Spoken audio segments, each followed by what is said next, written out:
அப்பாவுக்கு லேசாய் தலைவலி வந்தால் ஆபீஸ்க்கு லீவு, தம்பிக்கு வயிற்று வலி வந்தால் பள்ளிக்கு போக வேண்டாம், எனக்கு ஜலதோஷம் வந்தால் கூட கட்டாய ஓய்வு தரப்படும். 101 டிகிரி காய்ச்சலிலும் உதிரப்போக்கு மிகு மாத விளக்கின் வழியிலும் லீவு இல்லை என் அம்மாவிற்கு.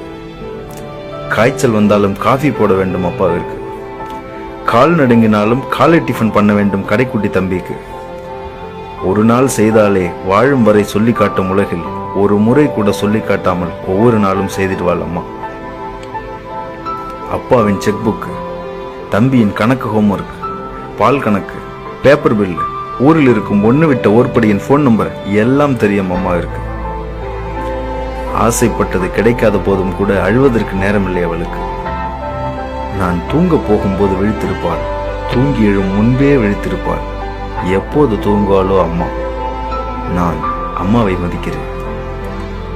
என்ன நடந்தாலும் பொறுத்து என்னை பிள்ளை மாதிரி பார்த்து கொண்டு எனக்காகவே வாழும் மனைவி எப்படித்தான் முடிகிறதோ இப்படி வாழ இவளால் நான் மனைவியை மதிக்கிறேன். சின்ன சின்ன விஷயத்திற்கெல்லாம் சண்டை போட்டு பெரிய விஷயங்களில் துணையாயிருக்கும் அக்காவை மதிக்கிறேன். யாருக்கோ மனைவியாகி எங்கேயோ போன பின்னும் இன்னும் மறக்காமல் எனக்காக பிரார்த்தனை பண்ணும் வகுப்பு தோழியை மதிக்கிறேன்.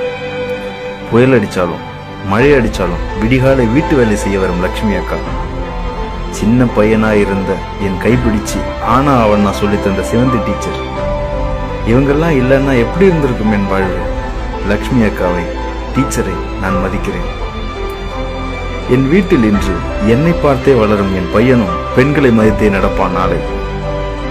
பெண்களை மதிக்கும் வீட்டில் இருந்து வரும் பிள்ளையும் மகளிரை மதிக்கும். பஸ் பாலியல் பலாத்காரம் தானாய் ஒழியும். வீட்டில் மதிக்க தொடங்குவோம், நாட்டில் மதிக்கப்படுவார்கள். தினம் தினம் மகளிர் தினம்தான். வரட்டும் அந்த உண்மையான மகளிர் தினம்.